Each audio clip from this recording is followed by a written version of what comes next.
Single mom sent a flirty text to the billionaire boss by mistake. Minutes later, he was outside her home. Maya Khan lived a life held together with frayed strings she prayed wouldn't snap. At 28, she was a single mom, an assistant technician at Apex Motors, and a woman who rarely slept more than 4 hours a night.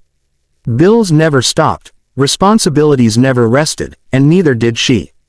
Her son Aiden, 6 years old and full of endless questions, was the only reason she didn't collapse under the weight of everything. He was her sunshine in her storm. Tonight, however, she was drowning. The washing machine had flooded the tiny kitchen. Aiden had caught a fever from school. Her manager had assigned extra paperwork. And her best friend Layla kept texting her about going on a date. "A little fun won't kill you," Layla had said earlier. "Girl, I barely have time to breathe," Maya had replied. To make things worse, Layla had saved a number in Maya's phone weeks ago. Handsome mechanic winking face, a guy who had repaired Maya's car and flirted shamelessly.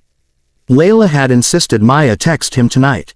But Maya was exhausted, frustrated, and holding her phone while rocking Aiden, who lay half asleep on her lap. Layla texted again. "Just send something bold, flirt." For once, thinking she was replying to Layla, not actually sending anything, Maya typed, half joking, half dying inside. "If you want to see me tonight, come over. I'll bring the wine if you bring the trouble." Winking face. She hit send. Her phone chimed, and suddenly her blood went cold. She hadn't sent it to Layla. She hadn't sent it to the mechanic. Her eyes widened in horror. She had sent it to Ethan Cole, her CEO, the billionaire owner of Apex Motors. "No, please, no, oh my God," Maya whispered, nearly dropping the phone. Her heart hammered against her ribs. She felt like she had swallowed fire. She stared at the screen in disbelief. Ethan Cole, the man no employee even dreamed of texting, had just received the flirtiest message she had ever sent in her life. Her breath came fast. She typed in a panic. "Sir, I'm so sorry. Wrong text. Please ignore." She waited. Seconds stretched like hours. Then she saw it. The 3 typing dots. They appeared, disappeared, appeared again, vanished. Her stomach twisted so hard she felt dizzy. "This is it," she muttered. "I'm going to be fired. Dead. Buried. Ghost." She imagined tomorrow's meeting. "Ms. Khan, you sent inappropriate content to the CEO. Pack your things." Her phone buzzed. A message from him. "Are you home?" Maya felt the air leave her lungs. What was that supposed to mean? Before she could even sputter a reply, another message arrived. "I'm on my way." She froze. Her fingers shook as she typed. "Sir, please don't come. This is a misunderstanding." No reply. But outside her window, she suddenly saw headlights slowing down. A sleek, black luxury sedan she recognized from company events. Her heart dropped to her knees. No, no, no, he didn't. But he did. The car parked. A driver stepped out. And then, Ethan Cole himself stepped onto the sidewalk. He didn't look like a man who belonged in her dusty neighborhood of cracked sidewalks and flickering streetlights. He was tall, self-contained, wearing a charcoal suit that probably cost more than her monthly rent. His dark hair was slightly windswept. His expression unreadable. Maya's soul left her body. She opened the door halfway, blocking the view of her messy living room, scattered toys, crayons, unwashed dishes. She felt her cheeks burn. "Mr. Cole," she stammered. "Sir, I'm so sorry. I swear the message wasn't meant for you." "I know," he said calmly. His voice was smooth, deep, and infuriatingly composed. "I assumed it was a mistake," he added. "But when an employee sends something like that..." He paused, eyes studying her as if trying to read her thoughts. "I come personally to check." "See, check what?" she whispered. "That you're okay." She blinked. That was the last thing she expected. "I'm fine," she lied. He glanced at her oversized hoodie, the dark circles under her eyes, her messy bun, and the fatigue carved into her face. "You don't look fine," he said softly. Before she could respond, a weak voice came from behind her. "Mommy, who is that?" Aiden stood there, holding his stuffed dinosaur, cheeks flushed from fever. Ethan's expression softened instantly. "Your son?" he asked quietly. Maya nodded. "Yes, he's sick." Ethan crouched slightly, to Aiden's height, and spoke gently. "Hi there." Aiden stared at him. "You look rich." Ethan let out a short laugh. "I get that sometimes." Maya wanted to fall through the floor. "I'm so sorry about everything," she said quickly. "I really didn't mean to bother you. I know you're busy and important." "Stop," he interrupted softly. "You don't need to apologize this much." "But I sent a message," he completed. "An accidental one." Her lips trembled. She had never been so embarrassed. Then Ethan said quietly, "But I didn't delete it." Her heart skipped. "And instead of pretending it didn't happen, I drove here." "Why?"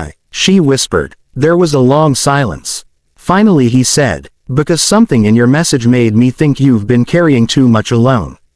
Maya swallowed hard. "I'm just a tired single mom," she said, voice barely a whisper.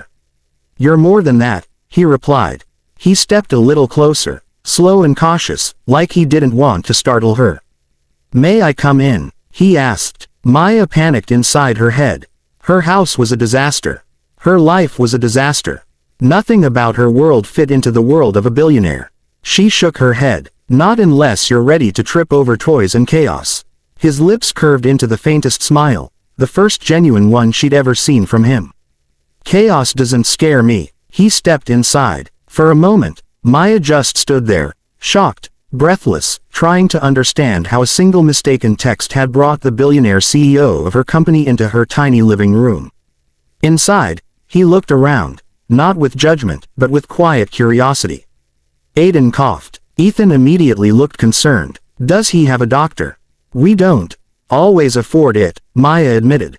Something flickered in Ethan's eyes, anger, not at her, but at the unfairness of it. "Then we'll change that," he said quietly. She echoed. He met her eyes. "For tonight, you're not alone." In that moment, Maya felt something inside her shift, a tiny spark of warmth piercing through years of exhaustion and loneliness. And everything had started with one wrong text. The unexpected bond. Ethan Cole had no business being in Maya's small living room. It was too quiet, too intimate, too real. He wasn't used to chipped paint on the walls, cartoons playing softly on the TV, and tiny socks scattered across the floor like confetti. His usual world consisted of glass towers, boardrooms, and people who spoke to him with rehearsed politeness. Here, nothing was rehearsed. Nothing was polished. Everything was raw, and strangely, he didn't want to leave. Maya hovered nervously near the sofa, trying to tidy the mess without making it obvious. She flipped over cushions, collected crayons into a box, and prayed Aiden wouldn't say something embarrassing. Aiden, however, had no such concerns. "Mommy," he whispered loudly, "why is the rich man sitting on our sofa?" "Aiden," Maya hissed, mortified, but Ethan only chuckled, a low, warm sound Maya had never heard before. "You're very observant," Ethan told the boy. Aiden shrugged, sniffled, then climbed onto Maya's lap, nuzzling into her hoodie. His fever had softened him, made him clingier. Ethan watched them quietly, mom and son, exhausted but deeply connected. "How long has he been sick?" Ethan asked gently. "Since morning," Maya replied. "He had a fever at school, and I had to leave early." "That's why you were tired," Ethan concluded, more to himself than to her. Maya nodded, embarrassed. She hated looking weak, especially in front of a man like him. "Do you have medicine?" Ethan asked. "We have some fever syrup," she said. "But it's almost finished." Ethan's jaw tightened subtly. "And a doctor. We'll try to go tomorrow, if I can get off work." He stared at her, shock flickering across his face, as if it hadn't occurred to him that basic things like medical bills were mountains for some families. "And if you can't," he said softly. She looked down at her hands. "I'll figure something out. I always do." It hurt him. It actually hurt Ethan to see her swallow struggle so calmly. He had met thousands of people in his life, politicians, celebrities, CEOs, but none had made him feel the way this tired woman in an oversized hoodie did. Maya finally broke the silence. "Mr. Cole, I'm really sorry if I caused any trouble." "You didn't," he said immediately. "But you came all the way here." "Because I wanted to," he interrupted. Her eyes widened. She wasn't expecting that. Ethan leaned back on her sofa, something no billionaire should ever be comfortable doing, and studied her closely. "You work hard," he said. You never complain. You're kind to everyone at Apex. You fix mistakes others make. You stay late without asking for credit. And you're raising a son alone. She blinked, surprised he even noticed. I've watched people in this company for years, he continued. People with power, with greed, with ego. But you, he paused, searching for the right word. You have something they all lack. What? She whispered. Heart. Her throat tightened. She wasn't used to kindness. Especially not from someone like him. Aiden sneezed, breaking the heavy moment. Ethan immediately stood. He needs proper treatment. I'll have my doctor come. No, you don't need to do that. Maya said quickly, waving her hands. That's too much. It's not, he said firmly. If you worked in my home, if you cared for my family, I would ensure you were safe. Healthy, supported. You work for my company. That makes you part of my responsibility. Maya looked shocked. No boss had ever spoken like that. Not even close. Besides, Ethan added quietly, I want to help. Aiden gazed at Ethan sleepily. You talk a lot. Maya choked on a laugh. Ethan smiled. He gets that from you. No, she replied. He gets bluntness from his father. The mood shifted instantly. Ethan straightened. You're not in contact with him. Maya's eyes darkened. No, he left when Aiden was 2. Ethan's jaw clenched. He never came back. No, and he doesn't support you. No. Ethan exhaled slowly, anger simmering beneath his calm expression. He couldn't imagine walking away from a child. From responsibility. From her. He looked at Maya again, this time with new respect. New softness. New interest. But before he could speak, Aiden started coughing, hard. Maya instantly cradled him, rubbing his back. Shish. It's okay, baby. Ethan's face tightened with concern. Enough, he said decisively. I'm sending my medical team right now. Medical team. Maya sputtered. Sir, please. No arguments. His tone was gentle but firm. I don't walk away from people who need help.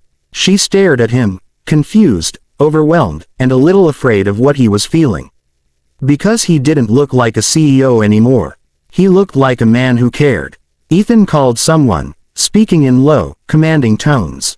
Maya only understood fragments. Pediatric fever. Address I sent, immediately. Within minutes, a private doctor arrived, wearing a crisp coat and carrying a medical kit worth more than Maya's rent.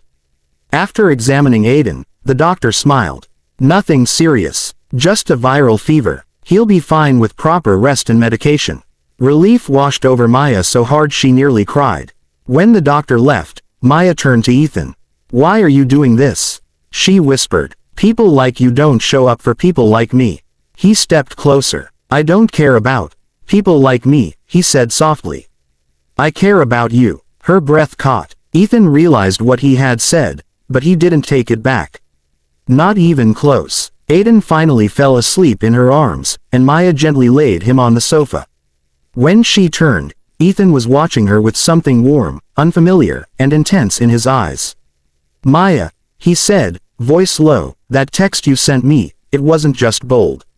It was honest. She flushed bright red. It was a mistake. Maybe. He moved one step closer. Or maybe it was the best mistake you ever made. Her heart pounded. I should go, he finally whispered, though his eyes said he didn't want to leave. She nodded, hugging herself. Thank you, for everything. He walked to the door. Then paused. Maya, yes, if you ever need anything at all, call me. But, you're my boss. And you're someone I want to know better. Her lips parted in shock. Ethan stepped out into the night, the cool air swirling around him. But before he climbed into his car, he looked back at her, standing in her doorway, silhouette warm against the dim lights. Maya, he said softly. This isn't the end. Then he left, but both of them knew. A single mistaken text had just started something neither of them could walk away from.